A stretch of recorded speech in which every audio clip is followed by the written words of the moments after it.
આ પેઢી સુધરી જાય દરબારી બનો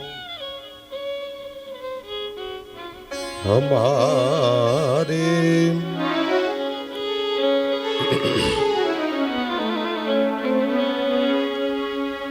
હમારે અવગુણ ચિત ના ધરો હમારે અવગુણ ચિત શ્રી સુરદાસજીનું પદ છે, આ પ્રસિદ્ધ પદ છે. અમારે અવગુણ ચિત્ત ના ધરો, અવગુણ ચિત્ત ના ધરો. ચાહે તો પાર કરો, ચાહે તો પાર કરો.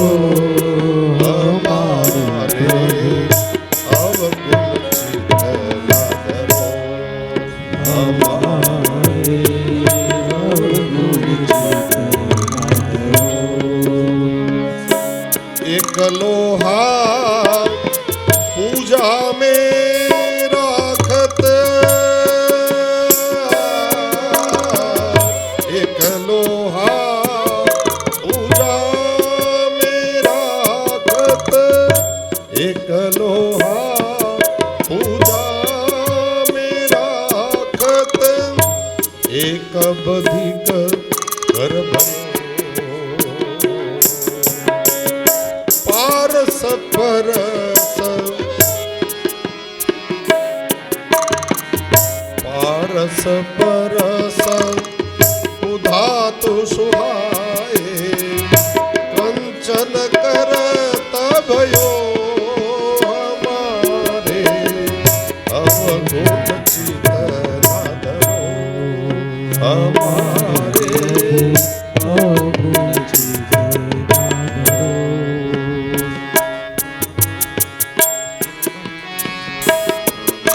एक लोहा पूजा में राखत, एक बधिक घर भयो.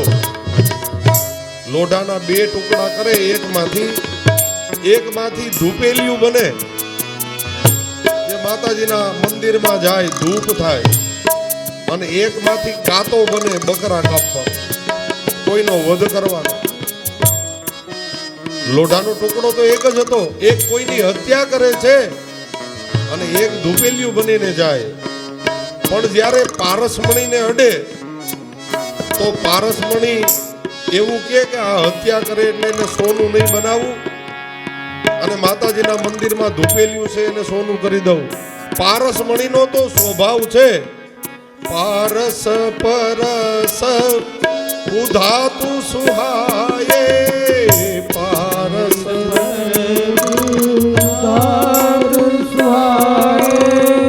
કંચન કરત भयो हमारे अवगुण चित्त ना धरो, हमारे अवगुण चित्त ना धरो. એટલે અજામિલની પત્ની કહે છે, મહારાજ તમે તો મહાત્મા છો, તમારે મન પાપી અને પુણ્યશાળી બધા સરખા જ હોય. પારસ મણીનો સ્વભાવ છે એ તો માત્ર લોખંડ ધાતુ જુએ કે લોઢું હોય તો એને સોનું બનાવી દે. પછી એ હત્યા કરે છે કે ધૂપેલિયામાં કામ આવે, એને એની સાથે લેવા દેવા નથી. સોનાનો ટુકડો હોય એને અરે લોખંડને સોનું બનાવી દે. એમ મહાપુરુષોનો સ્વભાવ છે, જે શરણાગત થાય ને એ બધાનો ઉદ્ધાર કરે. પ્રભુ આજ અમારો ઉદ્ધાર કરો. हमारे अवगुण चित्त ना धरो, हमारे अवगुण चित्त ना धरो, हमारे अवगुण चित्त ना धरो, हमारे अवगुण चित्त ना धरो. અજામિલ આવ્યો ત્યાં તો મહાત્માઓએ પ્રસાદ લઈ લીધો હતો. આ તો ભયંકર પાપી હતો અજામિલ. આવીને પત્નીને કહ્યું, આ કોણ છે? આને બહાર કાઢ, મારા ઘરમાં શું કામ આવ્યા? અજામિલની પત્ની બે હાથ જોડી અંદર લઈ ગઈ, કહે આજે કંઈ બોલતા નહીં હો, આજ પહેલી વખત આપણી ડેલીમાં કોઈ મહાપુરુષ આવ્યા. આજે આપણા જન્મો જન્મના પાપ ધોવાઈ જશે, આ મહાપુરુષોની દ્રષ્ટિ પડશે ને તો. અજામિલ થોડો ડાયો થઈ ગયો હતો. કહ્યું તો મહાત્માઓ ક્યારે આવ્યા, એને ભોજન કર્યું? બોલે હા. તમે કંઈ બોલતા નહીં? બોલે નહીં બોલું. સવારે મહાત્માઓ જ્યારે વિદાય થતા હતા, અજામિલની પત્નીને સગર્ભા જોઈ અને અજામિલને કહ્યું, અજામિલ, અમને ભોજન કરાવ્યું તો કઈ દક્ષિણા નહીં આપ? બ્રાહ્મણોને સંતોને ભોજન કરીને કઈક દક્ષિણા આપવી જોઈએ, તો જ તારું ભોજન સફળ થાય. અજામિલ કે હવે દક્ષિણામાં તો ધોકો પડ્યો છે સારા મહિનો. હવે આ તો ડાકુ હતો ભાઈ, એટલે એમનેમ છાનામાના વયા જાવ ને તો સારું. મારે નકામી બીજી દક્ષિણા આપવી પડે એના પહેલા નીકળી જાવ. મહાત્માઓ કે મારવા હોય તો માર, પણ અમારી એક વાત, અમારે કઈ પૈસા નથી જોતા, નથી તારી કોઈ દક્ષિણા જોતી. એક વચન આપ, તારું ભોજન કર્યું છે ને તો તારું કલ્યાણ કરતા જાય. અજામિલ એક વચન આપ. અજામિલ કે શું? અરે વચન આપ પેલા. હા વચન આપ્યું, જાઓ. આ તારી સ્ત્રી સગર્ભા છે? બોલે હા. ત્યાં જો દીકરાનો જન્મ થાય તો નારાયણ નામ રાખજે, અને દીકરી જન્મે તો લક્ષ્મી નામ રાખજે. અજામિલ કહે ભલે મહાત્મા, કોઈ વાંધો નહીં. મહાત્માઓ બધા ગયા. થોડા સમયમાં સ્ત્રીને પ્રસૂતિ આવી અને દીકરાનો જન્મ થયો. અજામિલને પેલા મહાત્માઓનો શબ્દ યાદ આવ્યો, આનું નામ નારાયણ રાખજે. નારાયણ એવું નામ રાખ્યું અને ધીરે ધીરે પુત્ર મોટો થતો ગયો. અજામિલ વૃદ્ધ થતો ગયો. આખો દિવસ નારાયણ નારાયણ નારાયણ નારાયણ કરે રાખે. ભલે દીકરાને બોલાવતો હતો પણ નામ તો પ્રભુનું લેતો હતો ને. ધીરે ધીરે એના પાપ કપાતા ગયા, કારણ કે પાપ કરવામાં બાકી નહોતી રાખી. આખો દિવસ નારાયણ નારાયણ કરે અને અંતનો સમય નક્કી આવી ગયો નજીક. મૃત્યુ વેળા આવી ગઈ. પોતાને અતિ ભય લાગવા લાગ્યો અને જોરથી બોલી ગયો, હે નારાયણ. ત્યાં તો ઠેઠ ગોલોકમાં પડઘો પડી ગયો. બોલાવતો હતો દીકરાને. પ્રભુને થયું આણે મારું નામ લીધું. દૂતોને કહ્યું, જાઓ, આ મારો જીવ છે, લઈ આવો. દેવતાઓના દૂતો આવ્યા અને યમના દૂતો પણ આવ્યા, કારણ કે આણે પાપ કર્યા હતા. બંને વચ્ચે ઝઘડો થયો. અંતે શ્રી હરિ પાસે ગયા. પ્રભુએ સમાધાન આપ્યું કે એ મારા ખાતાનો જીવ છે. યમના દૂતોને કે તમે જાઓ, અને આજ પછી અંતના સમયે જે કોઈ મારું નામ લઈ લે ને એને કોઈ દિવસ યમદૂત નો ભય ન રહે. મારું નામ લે મારા પદને પ્રાપ્ત કરે. આવો ભગવાને સિદ્ધાંત બનાવી દીધો. આ કથા સાંભળીને એટલે ઘણાઈને તો મનમાં આમ ફુવારા છૂટવા માંડે કે છેલ્લે નામ લઈ લેશું એમ. આવું વિચારી ન લેતા હો. ઈ નહીં આવે. એણે આગળ કર્યો હતો સત્સંગ, ખૂબ સત્સંગ કરેલો હતો બ્રાહ્મણ, એટલે અંતના સમયે પ્રભુ યાદ આવ્યા. ભલે દીકરાના નામે પણ એ પ્રભુએ જેને નામ લેવડાવ્યું હતું, આગલા જન્મનું અને આ જન્મનું ઘણું પુણ્ય હતું એની પાસે. આ તો બુદ્ધિ ભ્રષ્ટ થઈ હતી. એટલે આપણે બહુ વેમમાં ના આવી જવું કે છેલ્લે લઈ લે, હું અત્યારે મન થાય કરો, એવું નહીં ચાલે. આખી જિંદગી જે કર્યું હશે ને એ જ છેલ્લે યાદ આવશે. એ સિવાય કાંઈ યાદ નહીં આવે. યાદ રાખજો. અજામિલનું ચરિત્ર કહી અને મહાત્મા આગળની મહાત્મા કથા કહે છે. ચોથા અધ્યાયમાં દક્ષ પ્રજાપતિએ જે સ્તુતિ કરી હંસ ગુહ્ય સ્તોત્રથી એ સૃષ્ટિની રચના કરી હતી, એમાં રાજા પ્રાચીન બરહીના જે 10 પુત્રો થયા એમના નામ એ પ્રચિતાઓ હતું. હંસ ગુહ્ય સ્તોત્રથી ભગવાનની સ્તુતિ કરી હતી.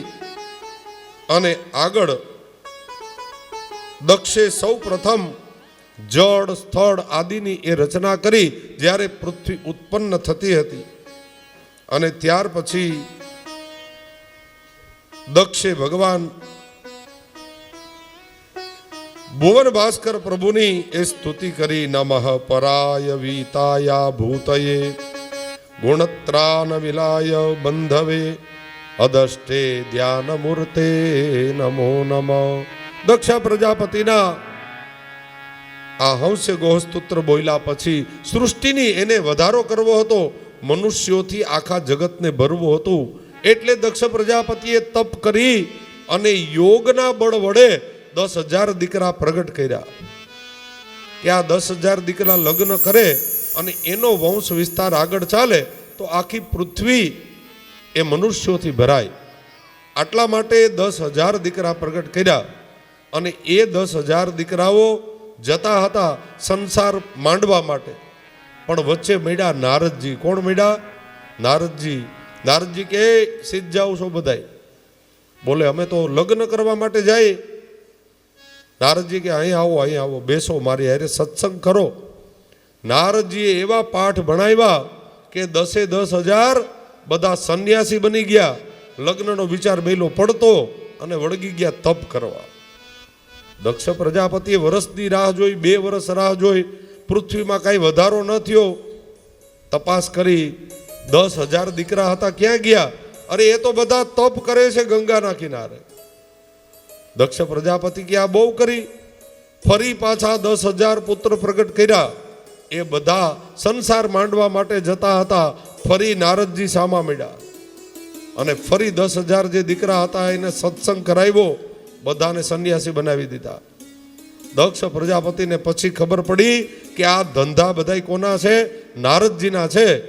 એને નારદજીને બોલાવ્યા.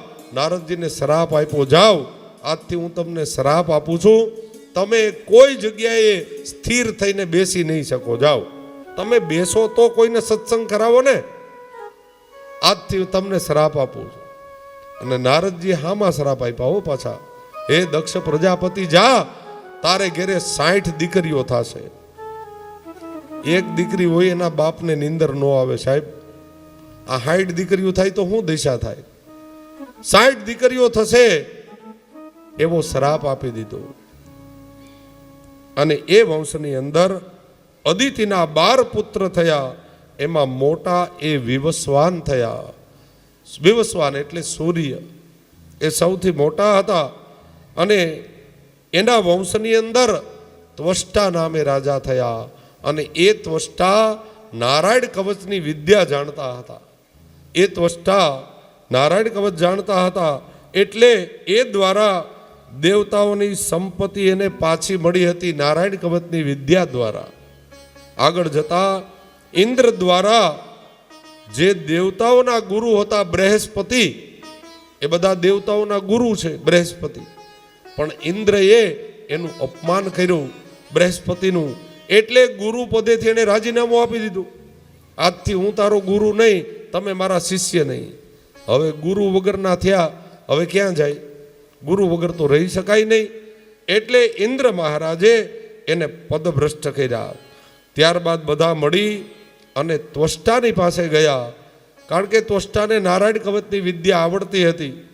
એટલે એની પાસેથી નારાયણ કવચ લીધું અને વિશ્વરૂપ જે હતા એને દેવતાઓના ગુરુ તરીકે સ્થાપિત કરવામાં આવ્યા. વિશ્વરૂપને આગળ જતા દેવતાઓની સંપત્તિ આ વિશ્વરૂપે એની સાથે દગો કર્યો.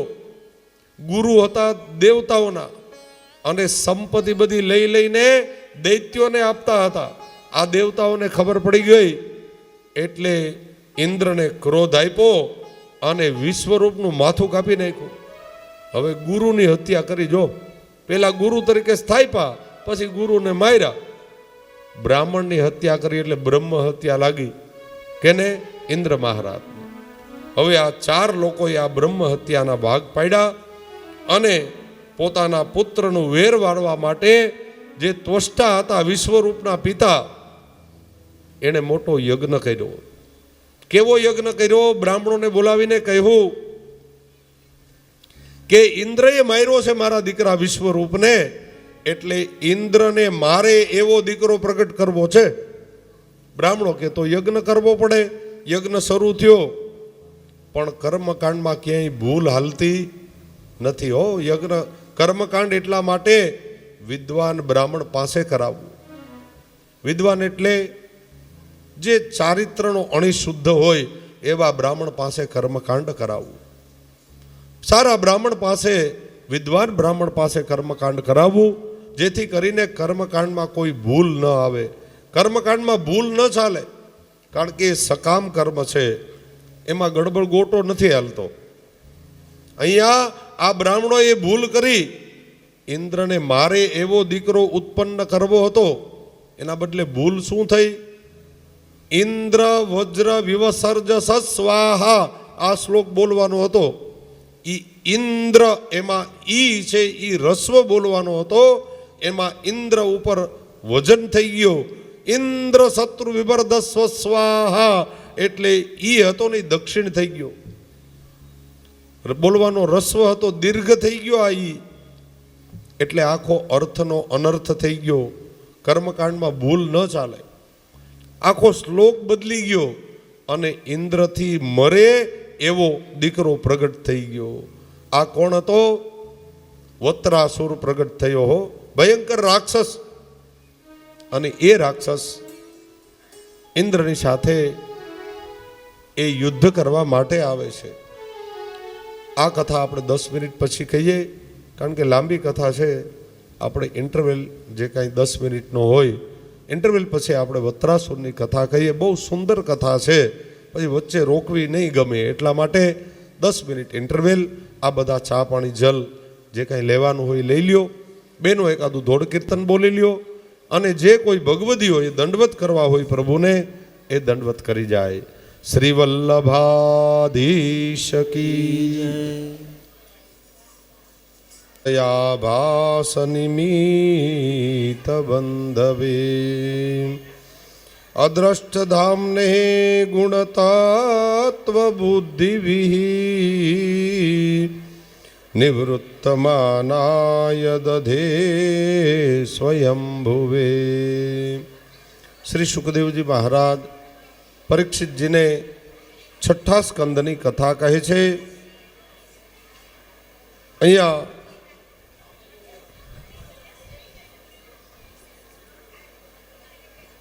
ત્વષ્ટાએ જે યજ્ઞ કરાવ્યો, બ્રાહ્મણોએ ભૂલ કરી, અને એ મંત્રમાં ભૂલ હોવાથી ઇન્દ્રને મારે એવો દીકરો પ્રગટ કરવો હતો. મંત્રની ભૂલને કારણે ઇન્દ્રથી મરે એવો પુત્ર પ્રગટ થયો, અને આ ભયંકર વત્રાસુર થયો, રાક્ષસ થયો. આ વત્રાસુર ઇન્દ્ર મહારાજની સાથે યુદ્ધ કર્યું. ઇન્દ્રએ કેટલા વર્ષો સુધી યુદ્ધ કર્યું, છતાંય આ વત્રાસુર ન મર્યો, કારણ કે યજ્ઞથી પ્રગટ થયો હતો. કેટલા વર્ષો સુધી ઇન્દ્રની સાથે યુદ્ધ કરવામાં આવ્યું. ઇન્દ્ર હાર્યો. અંતે ભગવાન નારાયણની પાસે ગયો, પ્રભુને પ્રાર્થના કરી કે પ્રભુ આ વત્રાસુર કેમ મરે? આ ભયંકર છે, આપ આનો કંઈક ઉપાય બતાવો. ભગવાને કહ્યું, ઇન્દ્ર એમ નહીં મરે, હું કહું એમ કર તો મરે. અરે પ્રભુ તમે કયો એમ કરીએ. અહીંથી ચોટીલાની બાજુમાં થાન ગામ છે. ઇન્દ્રને કહ્યું તું થાન જા, ત્યાં દધીચી ઋષિનો આશ્રમ છે, અને એ દધીચી બ્રાહ્મણ મહાન તપસ્વી છે, કેટલાય હજાર વર્ષનું તપ છે એનું. એ જો પોતાના બરડાનું હાડકું આપે, અને એ હાડકું લઈને તું વિશ્વકર્માની પાસે જા, વિશ્વકર્મા એનું અસ્ત્ર બનાવે, અને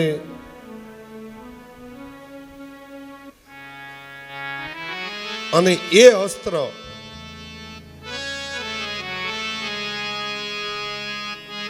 અસ્ત્ર તું મારી પાસે લઈને આવ.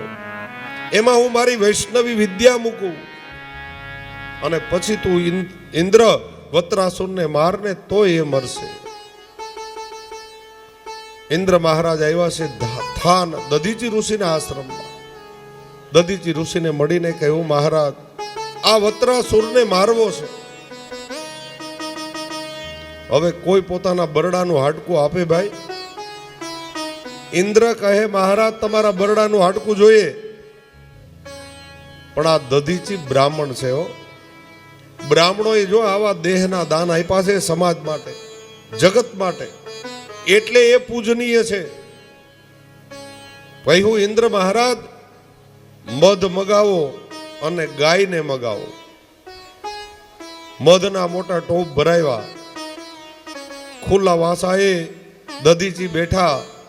ઇન્દ્રને કહ્યું મારા વાહામાં તું મધની ધારાવાળી કર અને ગાયને કે ચાટે. ગાયની જીભ છે ને કરવત જેવી હોય. એ ધીરે ધીરે ચાટતા ચાટતા જ્યારે બરડાનું હાડકું આવ્યું, દધીચીએ કીધું કાપી લે. યોગનો એ આશ્રય કરી અને બરડાનું હાડકું ઇન્દ્રએ કાપી લીધું. એનો અર્થ એ કે દધીચીને મરવાનું હતું હો, પછી કઈ જીવી ન શકે. પોતાના પ્રાણનું બલિદાન આપી દીધું દધીચીએ. કોના માટે? જગત માટે, આવા ભયંકર રાક્ષસોથી બચવા માટે. એ હાડકું લઈ અને ઇન્દ્ર ગયા ભગવાન વિશ્વકર્માની પાસે. વિશ્વકર્માએ એનું અસ્ત્ર બનાવી દીધું. એ અસ્ત્ર લઈ અને ભગવાનની પાસે ઇન્દ્ર મહારાજ ગયા. ભગવાન નારાયણે આ અસ્ત્ર જોઈ એમાં પોતાની વૈષ્ણવી વિદ્યા પધરાવી. નારાયણી વિદ્યા મૂકી અને ઇન્દ્રને કહ્યું જા, હવે વત્રાસુરને કોઈ નહીં બચાવી શકે, મારી નાખ. ઇન્દ્ર મહારાજ વજ્ર લઈ અને આવ્યા ઇન્દ્રની સામે. ઇન્દ્રને હવે વત્રાસુરને બધી ખબર હતી કે ઇન્દ્ર ભગવાનની આવી વૈષ્ણવી વિદ્યા લઈને આવ્યો છે અને બ્રાહ્મણના હાડકામાંથી વજ્ર બનાવ્યું.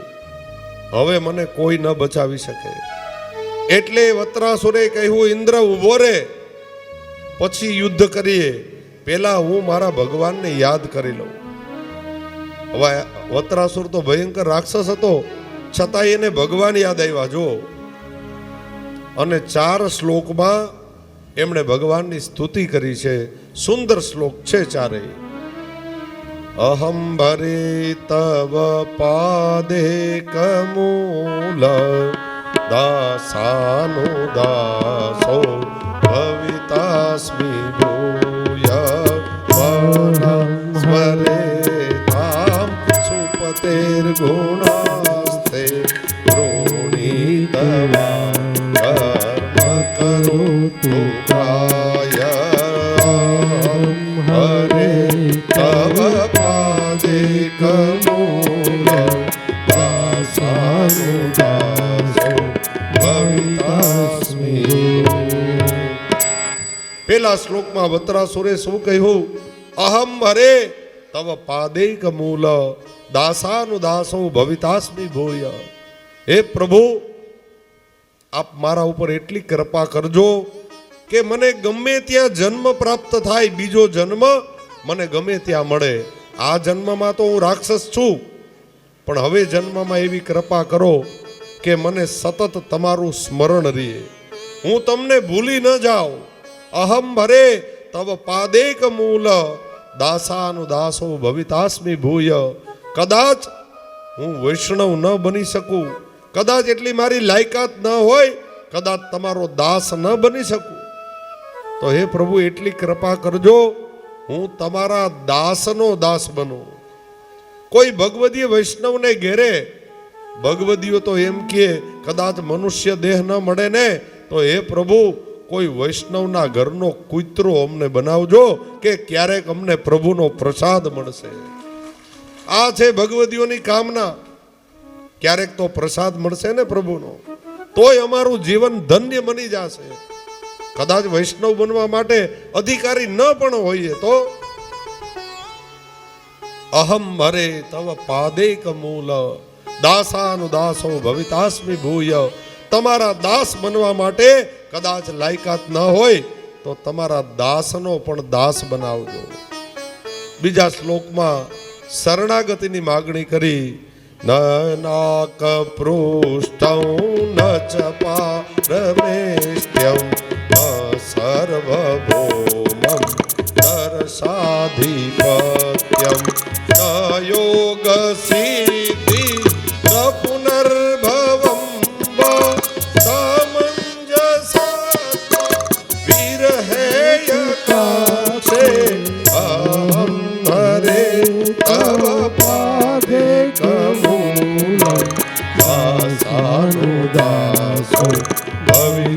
શિવોય હરે તવ પાદકમૂલમ દાસાનુદાસો ભવિતસ્યો. બીજા શ્લોકમાં પેલો શ્લોક છે એ ધર્મ છે, બીજો શ્લોક એ અર્થ છે. ધર્મ, અર્થ, કામ અને ચોથો શ્લોક એ મોક્ષ છે. આ બીજા શ્લોકમાં અર્થની માગણી કરી. હે પ્રભુ, ધર્મ સિદ્ધ કરીને અર્થની માગણી કરી વત્રાસુરે. પ્રભુ, મારે ન નાક પૃષ્ઠમ ન ચ પારમેષ્ટ્યમ. મારે કોઈ રજવાડું નથી જોતું, મારે કોઈ આધિપત્ય નથી જોતું, મારે કોઈ સૃષ્ટિનું રાજ્ય નથી જોતું. મહારાજ, મારે એક કંઈ જોતું જ નથી. ન નાક પૃષ્ઠમ ન ચ પારમેષ્ટ્યમ ન સર્વભૌમમ ન રસાધિપત્યમ. રસાધિપત્ય એટલે પૃથ્વીનું રાજ્ય. આ કંઈ જોતું નથી. તો ભગવાન કે શું જોઈએ? નાનાક પૃષ્ઠમ ન ચ પારમેષ્ટ્યમ ન સર્વભૌમમ ન રસાધિપત્યમ સમંજ સત્વા વિરહેય કાંક્ષે. પ્રભુ, એક જ વસ્તુ જોઈએ. બીજો જન્મ જ્યાં પ્રાપ્ત થાય ને ત્યાં તમારો વિરહ પ્રાપ્ત થાય. સદૈવ એવી ઈચ્છા થાય કે પ્રભુ મને પ્રાપ્ત થાય, પ્રભુ મને મળે.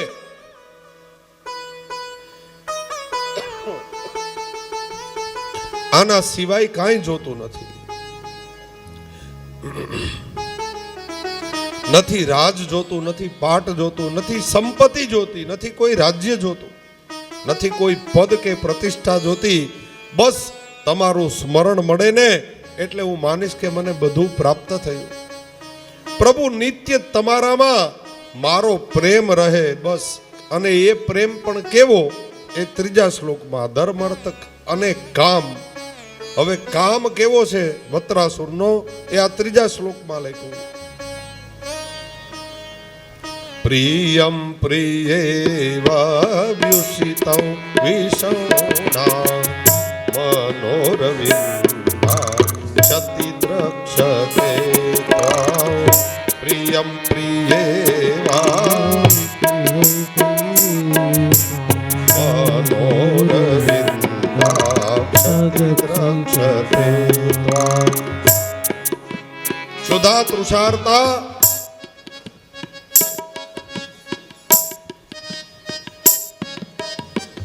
અજાત પક્ષા ઇવ માતરમ ખગાહ સ્તન્યમ યથા વત્સ સુધાક્ષુધાર્તા.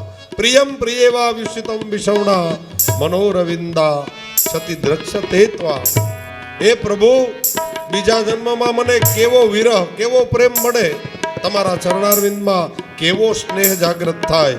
તો પેલા એક પક્ષીના બચ્ચાનું ઉદાહરણ આપ્યું વત્રાસુરે. કેમ? જેમ કોઈ તાજું જન્મેલું બચ્ચું હોય પક્ષીનું. અજાત પક્ષા, અજાત પક્ષા એટલે જેને પાંખ ન આવી હોય, હજી જન્મેલું જ હોય, 2-5 દિવસ થયા હોય. પછી એ પક્ષીની જે માં હોય એ એના માટે ચણ લેવા જાય. કારણ કે આને પાંખ નથી કે ઉડે. પાંખ વગરનું બચ્ચું આખો દિવસ એની માની રાહ જોવે કે હમણાં આવશે અને મને ચણ આપશે, એનાથી મને મારી ભૂખ શાંત થાય. એ પક્ષીનું બચ્ચું જેમ એની માની રાહ જોવે એમ હે પ્રભુ હું તમારી રાહ જોઉં, એવો વિરહ મને પ્રાપ્ત થાય. વળી વત્રાસુરને મનમાં થયું એ પક્ષીનું બચ્ચું તો સ્વાર્થી છે, એને પાંખ ન આવે ને ત્યાં સુધી એની માને યાદ કરે, પછી તો એની માને ભૂલી જાય, એ ઉડવા શીખી જાય, ક્યાંય વયું જાય. એને પછી એ બુદ્ધિ નથી કે આ મારી માં છે, આ મારો બાપ છે. પક્ષીની યોનિમાં આવું કઈ છે જ નહીં ભાઈ. એટલે એની માં કે બાપ એને યાદ નથી રહેતા. એટલે વત્રાસુરે વળી પાછું ફેરવું કે એવી પક્ષીની યોની જેવો વિરહ નહીં. બોલે તો અજાત પક્ષા ઇવ માતરમ ખગા તન્યમ યથાવ સતરાક્ષુધા પ્રિયમ પ્રિયેવ વિષૌડા મનોરવિંદા ક્ષતિ દ્રક્ષતે ત્વામ. વળી પાછું ફેરવું કે પક્ષીના બચ્ચા જેવો પ્રેમ નહીં. ભગવાન કહે તો અરે કોઈ ગાયે એના વાછડાને જન્મ આપ્યો હોય, આખો દિવસ ગાય ધણમાં જાય અને એ વાછડું આખો દિવસ ગાયનું ચિંતન કરે હો. સાંજે મારી માં આવે ને એના અંગમાંથી મને દૂધ પ્રાપ્ત થાય. એ વાછડો જેમ એની માને યાદ કરે એમ હે પ્રભુ હું તમને જન્મો જન્મ યાદ કરું. વળી પાછું વત્રાસુરને થયું આય અધમ્યોની છે, એ તો જ્યાં સુધી દૂધ ઉપર નિર્ભર છે ત્યાં સુધી એ ગાયને યાદ કરે. એ નિરણ ચરતા શીખી જાય, એ પણ ધણમાં જવા માંડે પછી એ કોઈ મા દીકરાનો કોઈ સંબંધ રહેતો નથી. એ પણ અધમ્યોની છે, એનો પ્રેમ પણ શ્રેષ્ઠ નથી. તો આ જગતમાં પ્રેમ કોનો શ્રેષ્ઠ છે એ તો કહો. કોનો પ્રેમ શ્રેષ્ઠ છે? કેનો? સૌથી ઉત્તમ પ્રેમ કોનો? માનો. ખોટા સ્વભાવ.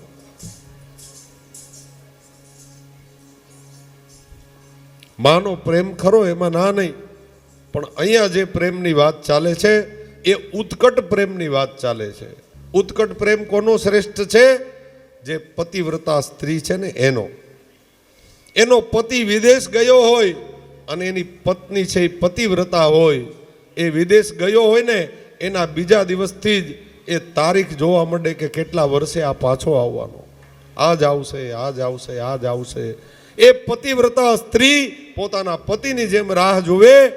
પ્રિયમ પ્રિયેવાવ્યુષિતમ વિષૌડા મનોરવિંદા ક્ષતિ દ્રક્ષતે ત્વામ. અહં હરે તવ પાદે કમૂલ દાસાનુદાસો ભવિતસ્મિ. હે પ્રભુ, આવી પ્રતિવતા સ્ત્રી જેમ પોતાના પતિનું ચિંતન કરે એમ આવતા જન્મમાં હું તમારી રાહ જોઈશ. પ્રભુ તમે મને મળી જાજો. વત્રાસુરે છેલ્લા શ્લોકમાં મોક્ષની માગણી કરી, એટલે કે સત્સંગની માગણી કરી. મમોત્તમ શ્લોક જને સુસખ્યમ. મમોત્તમ શ્લોક જને સુસખ્યમ. સંસાર ચક્રે ભ્રમત સ્વકર્મભી. નન્યાત્મયાત્મા મજદાર ગે સ્વસંગતીનાથ ભૂયા.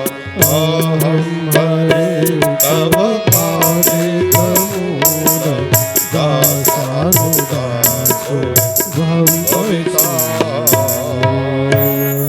ચાર શ્લોકમાં વત્રાસુરે પ્રભુની સ્તુતિ કરી.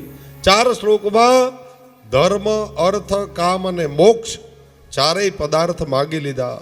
અને હવે વત્રાસુરને કહે, ઇન્દ્રને કહે હવે મને માર, મને ખબર છે હવે મારે મરવાનું જ છે. અને ઇન્દ્રએ જ્યારે વજ્ર ચડાવ્યું અને છાતી સોસરવા નીકળી ગયું અને એ જ વખતે વત્રાસુર હે હરિ બોલી અને નીચે પછડાયો. વત્રાસુર મરાયો. ઇન્દ્રની જીત થઈ. બધા દેવતાઓ પ્રસન્ન થયા. અહીંયા સુખદેવજી મહારાજને પરીક્ષિત રાજાએ પ્રશ્ન કર્યો કે આ ભાઈ કોણ હતા? આ રાક્ષસ હતો તો અંતે એને ભગવાન કેમ યાદ આવ્યા? ભગવાનની સ્તુતિ કેમ કરી આણે? આ તો રાક્ષસ હતો, તો એને ભગવાન થોડા યાદ આવે? પરીક્ષિત રાજાને સુખદેવજી કહે છે, અરે બેટા, એ આગલા જન્મનો ચિત્રકેતુ રાજા હતો અને એણે બહુ તપ કર્યા હતા, એણે બહુ દાન કર્યા હતા.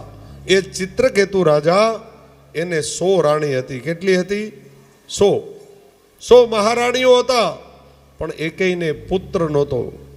જો આગલા જન્મની મહાત્મા કથા કહે છે ચિત્રકેતુની. આ ચિત્રકેતુ હતો આગલા જન્મનો. 100 રાણી હતી, એક પણ સંતાન ન હતું. રોજ વલખા મારતો પુત્ર માટે 100 રાણી પણ એકેય દીકરો નહીં. એક વખતે તુંબરુ ઋષિ અને નારદજી પધાર્યા. બંનેના પગમાં પડી ગયો આ ચિત્રકેતુ રાજા. મહારાજ, મારા ઉપર કૃપા કરો, મારે 100 રાણીઓ છતાં એક પણ દીકરો નથી, આપ મારા ઉપર કૃપા કરો. તુંબરુ અને નારદે એનું કપાળ જોઈને કહ્યું, તારા ભાગ્યમાં સંતાન જ નથી, કેમ કરીને થાય?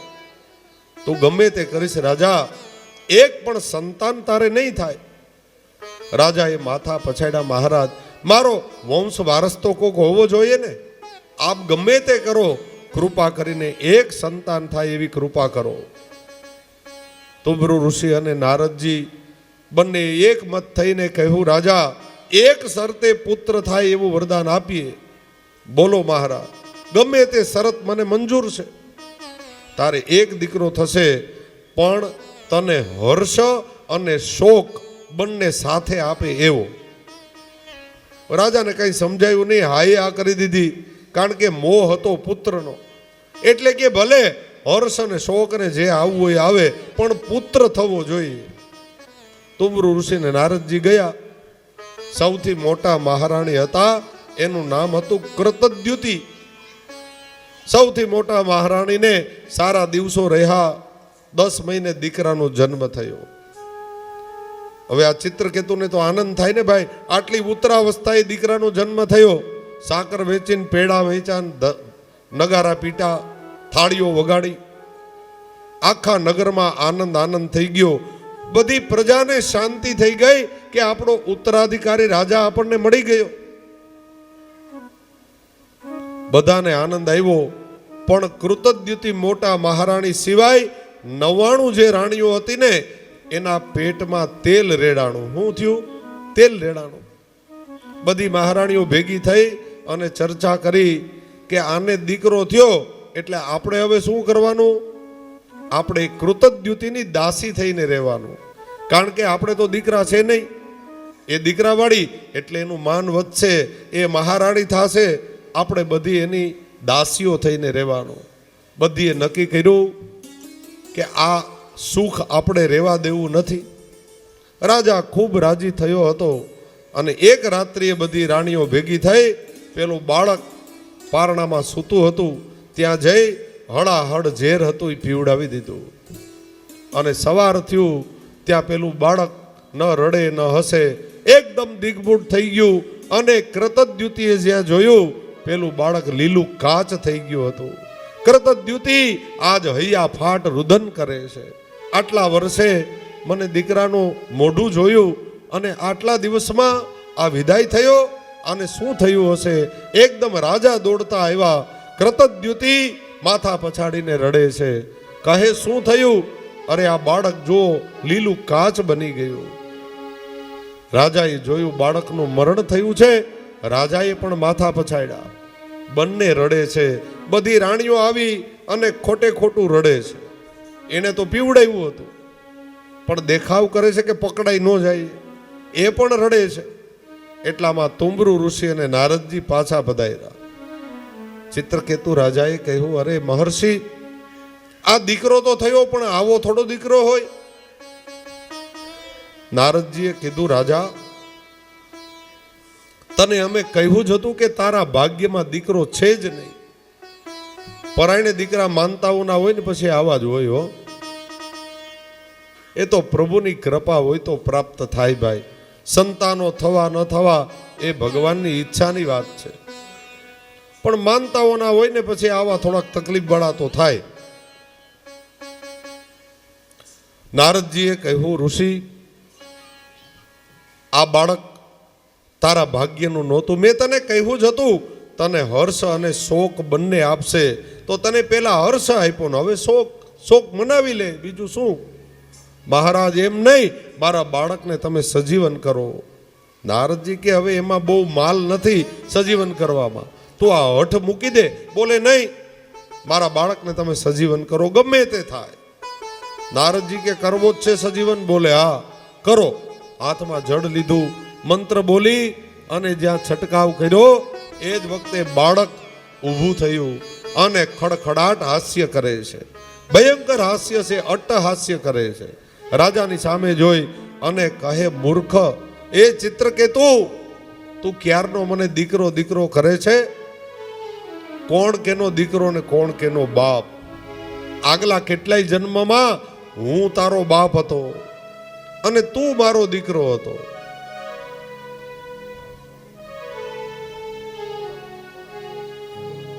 કૃતદ્યુતિ રડે છે અને એ વખતે બાળક ખડખડાટ હાસ્ય કરતા કહે, કોણ કોનો પિતા, કોણ કેનો બાપ? આગલા કેટલાય જન્મમાં ચિત્રકેતુ હું તારો બાપ હતો અને તું મારો દીકરો હતો. ત્યારે તે મને છેતરો, હવે હું તને છેતરું. આમાંથી આપણે એટલું જ જ્ઞાન લેવાનું છે કે જ્યારે સ્વજનો વયા જાય ત્યારે બહુ દુઃખ થાય છે, પણ એટલા માટે જ આ જ્ઞાન સુખદેવજી મહારાજ આપણને આપે છે કે આમાં આપણે જેને દીકરો દીકરો કરતા હોય, આગલા જન્મમાં એ આપણો બાપ પણ હોય. આ તાણાવાણા કેવા ઋણના બંધનોથી ભેગા થઈએ છીએ ને, કાંઈ ખબર નથી સાહેબ. આ કોણ કોણ આપણું ગત જન્મમાં હતું ક્યાં ખબર છે. અને જેવા ઋણાનું બંધ હોય ને એ પૂરું થાય એટલે ગમે તે વિદાય થઈ જાય. આપણે કાકા, શું નામ? મૂળજી બાપા ને શું નામ? હા, મથુરભાઈ બધી તૈયારી કરી. આ મનોરથ તો એના હૃદયમાં સ્ફુર્યો હતો મથુરભાઈના, કે નહીં? હૃદયમાં તો ભાવ એને સૌથી વધારે હતો. એણે જ બધાને પ્રેરણા આપી, બધાને ભેગા કરીને આ મનોરથ મનમાં સંકલ્પ કર્યો કે આપણે ભાગવતજીની કથા કરવી છે. અને ભાગવતજીનું મુહૂર્ત લેવાઈ ગયું ને પછી વિદાય થઈ ગયા. આ ઋણાનું બંધ છે સાહેબ. પ્રભુને જે ગમ્યું તે આપણે ગમાડી લેવાનું, પણ આમાં ક્યારે કોનું શું બને છે કેમ ખબર પડે? આ ઋણના બંધનથી બંધાયેલા છીએ આપણે. પ્રભુને પોતાના લોકમાં જરૂર હશે એટલે એમને ત્યાં બોલાવી લીધા. અને એ દિવ્ય ચેતનાઓ બધી અહીં બિરાજે છે, તમે ચિંતા ન કરતા. એ બધા કથા સાંભળવા આવ્યા જ છે, એટલે લેશ માત્ર ચિંતા ન કરતા. આપણા બધા પિતૃઓ કથા શ્રવણ કરે છે. આ એનો તો સંકલ્પ છે સાહેબ. અને પછી તો આખા ડોબરિયા પરિવાર બધાનો સંકલ્પ હતો, પણ મૂળ સંકલ્પ કરનાર એ વ્યક્તિ છે. સંકલ્પ કરીને વિદાય થઈ ગયા. પ્રભુની જેવી કૃપા.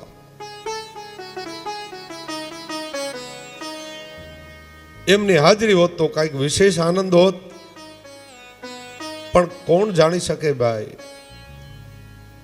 એ કોણ જાણી શકે કાળને રે, સવાર કાલ કેવું થાશે?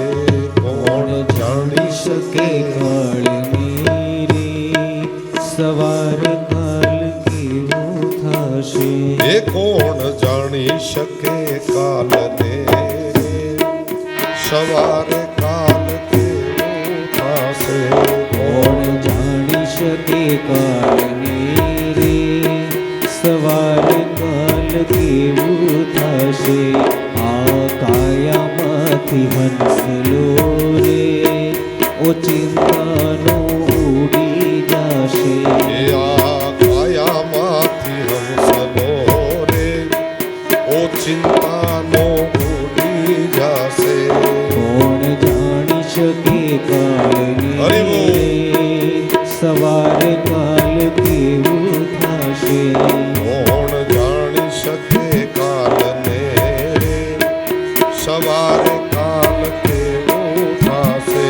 તારા મોટા મોટા બંગલા રે, મોટર ને ગાડી વાળી.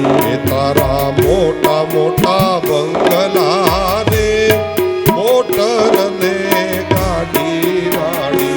તારા મોટા મોટા બંગલા રે, મોટર ને ગાડી વાળી. તારા મોટા મોટા બંગલા રે, મોટર ને ગાડી વાળી. તારા સગને સગંધી રે, એક દિવસમાં ભૂલી જશે. એ તારા સગા સંબંધી રે સમા ભૂલી જાશે. કોણ જાણી શકે કાળને રે સવારે કાલ કેવું થશે. એ કોણ જાણી શકે કાલને રે સવારે કાલ કેવું થશે. કોણ જાણી શકે કાલને સવારે કાલ કેવું થશે. આ બધા ઋણથી ભેગા થાય, ઋણથી અલગ થાય, ઋણાનું બંધ પૂરું થાય એટલે ભલભલાને વિદાય થવું પડે સાહેબ. એમાં કોઈનું નથી ચાલતું. આપણને થોડો સમય એવું દુઃખ થાય, પણ પ્રભુની એના ઉપર કેવી કૃપા થઈ હોય કેને ખબર છે સાહેબ. પ્રભુને એને જરૂર હોય તો એ જીવાત્માને બોલાવી લીધો હોય પોતાના નિજ ધામની અંદર. જેવા સારા અને સજ્જન માણસોની અહીંયા જરૂર છે નહીં, ત્યાં બહુ જરૂર છે પ્રભુને. અને શાણો માણસના લાભસ્તે સારા માણસો બહુ અહીંયા નથી રહેતા, આવું પણ શાસ્ત્ર કહે છે. વિવેકાનંદજીને એ બધા ક્યાં બહુ જીવા છે ભાઈ. શંકરાચાર્યજી 32 વર્ષે વિદાય થઈ ગયા. આદ્ય ગુરુ શંકરાચાર્ય. વિવેકાનંદજી 49 વર્ષે 39 વર્ષે. પણ એ પેલા ઘણા બધા સત્કર્મ કરી લીધા. આપણા મુરબ્બી વિદાય થયા એ પેલા આ સંકલ્પ કરીને ગયા, એ જ ધન્ય છે સાહેબ. એમના માટે એક તાલી પાડો. આ મનોરથ સેવીને ગયા, એની ક્યારેય દુર્ગતિ ન થાય. ન જાતું યમ યાતના ભવતી તે પયપાનત. આવો મનોરથ મનમાં સેવીને ગયા હોય એની ક્યારેય દુર્ગતિ ન થાય. એ તો પહોંચી ગયા પ્રભુના ધામમાં. અને આપણે એમના પાછળ આટલા જ સમયમાં માલા પેરામણી ઉત્સવ, એના પાછળ આ ભાગવતજીની કથા, અરે 50 વર્ષ રાહ જોવે ને તોય ભાગવતજીની કથા કે માલા પેરામણી નથી થતા. આ જીવ કેટલો બળભાગી. આપણે આનંદ મનાવવાનો છે, એના માટે રડવાનું નથી સાહેબ. માલા પેરામણી આપણે એટલા માટે કરીએ છીએ. માલા પેરામણી શું કામ કરીએ છીએ? એ શોકનો પ્રસંગ નથી, આપણા માટે આનંદનો પ્રસંગ છે. એક જીવને પ્રભુની લીલામાં પ્રવેશ પ્રાપ્ત થાય, એનાથી મોટો આનંદ કયો હોય સાહેબ આપણા માટે? આપણા વડીલ વયા ગયા, એનું દુઃખ આપણને છે, તમને છે ને મને છે, એની ખોટ વર્તાય છે. પણ આપણે વૈષ્ણવ છીએ, પ્રભુની હાજરીમાં આંસુડા ક્યારેય ન પડાય. પ્રભુને વિનંતી કરાય કે અમારા જીવાત્માને તમે ગૌલોકના અધિકારી બનાવજો. જેના પાછળ આવડો મોટો સુંદર મનોરથ થાય છે. તમારા કુટુંબીઓને પણ ધન્યવાદ અને એ જીવાત્માને પણ ધન્યવાદ છે કે જેણે આવો મનોરથ સેવીને ગયા. સુંદર મહાત્મા કથા કહે છે, વત્રાસુર એને પરમ ગતિ પ્રાપ્ત થાય. અને એ જ આ ચિત્રકેતુ હતો આગલા જન્મનો.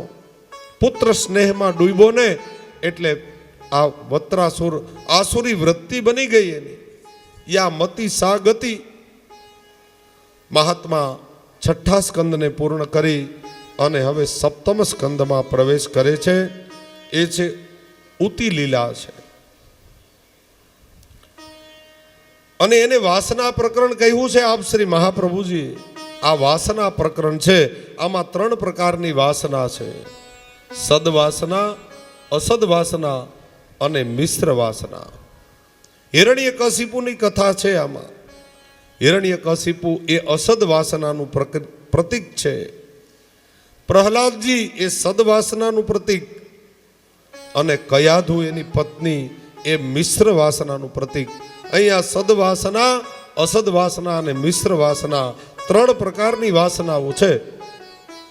આપ શ્રી એ સમજાવે છે 3માંથી એકેય વાસના જો હૃદયમાં રહી જાય તો એ પુનર્જન્મનું કારણ બને છે. પુનરપી જન્મમ પુનરપી મરણમ. આદ્ય ગુરુ શંકરાચાર્યજીએ કહ્યું, પુનરપી જનની જઠરે શયનમ ઇહ સંસારે ખલુ દુસ્તારે કૃપયા પાહી પાહી મુરારે. માટે ભજ ગોવિંદમ. ગોવિંદને ભજી લે તો ફરી વખત અહીં ધક્કો નહીં થાય. અહીંયા 3 પ્રકારની વાસનાઓના પ્રકરણ બતાવ્યા. આ હિરણ્યકશિપુ કોણ હતો? કશ્યપ અને દિતિ માતાનું સંતાન અને જય વિજય જે હતા પ્રભુના દ્વારપાલ, આ એનો પહેલો જન્મ હતો. રાક્ષસ યોનિમાં આવ્યા. હિરણાક્ષને પ્રભુએ વરાહ રૂપ લઈને માર્યા ને, ત્યાંથી હિરણ્યકશિપુને ભગવાન નારાયણની સાથે વિરોધ વેર બંધાયો. મારા ભાઈને શું કામ માર્યો? હવે હું તમને મારીશ. અને ત્યારથી એ મુલતાન પ્રદેશની અંદર પોતાની રાજધાની રાખી અને રાજ્ય કરતો હતો.